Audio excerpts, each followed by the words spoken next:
نبی کریم صلی اللہ علیہ وسلم نے فرمایا، رمضان کے مہینے میں 4 باتیں کی کثرت کرو، ان میں سے 2 باتیں ایسی ہیں جس کے ذریعے تم اپنے رب کو راضی کرو گے، اور 2 ایسی ہیں جس کے بغیر تمہیں کوئی چارہ نہیں ہے۔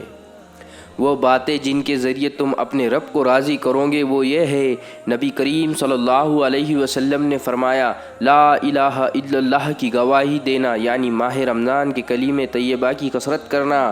ماہ رمضان میں کلمہ طیبہ کی کثرت کرو گے تو اللہ راضی ہوں گا۔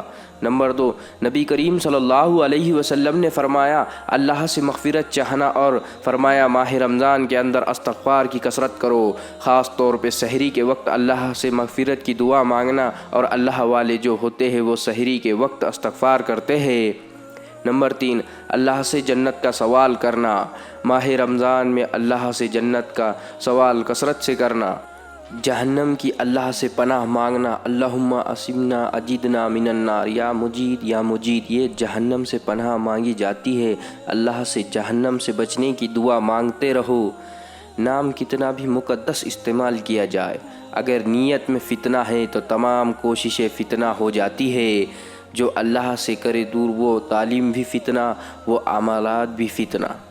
یہ 4 چیزوں کا ماہ رمضان میں کثرت کرنے کا حکم فرمایا۔ اللہ کے نبی صلی اللہ علیہ وسلم نے 2 چیزیں سے اللہ راضی ہوتا ہے، 2 چیزیں ایسی ہیں جسے بندہ بے نیاز نہیں ہو سکتا۔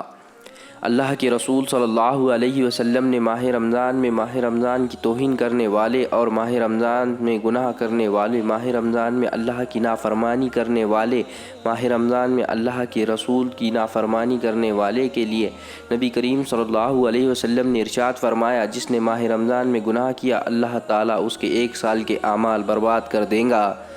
نبی کریم صلی اللہ علیہ وسلم نے نصیحت فرمائی، اس مہینے میں کوتاہی کرنے سے ڈرو، کیونکہ یہ اللہ تعالیٰ کا مہینہ ہے، بس تم ماہ رمضان کے معاملے میں اللہ سے ڈرو۔ رسول اللہ صلی اللہ علیہ وسلم نے فرمایا، میری امت کے لوگوں میں اس ٹائم تک بھلائی باقی رہیں گی جب تک وہ افطار میں جلدی کرتے رہیں گے۔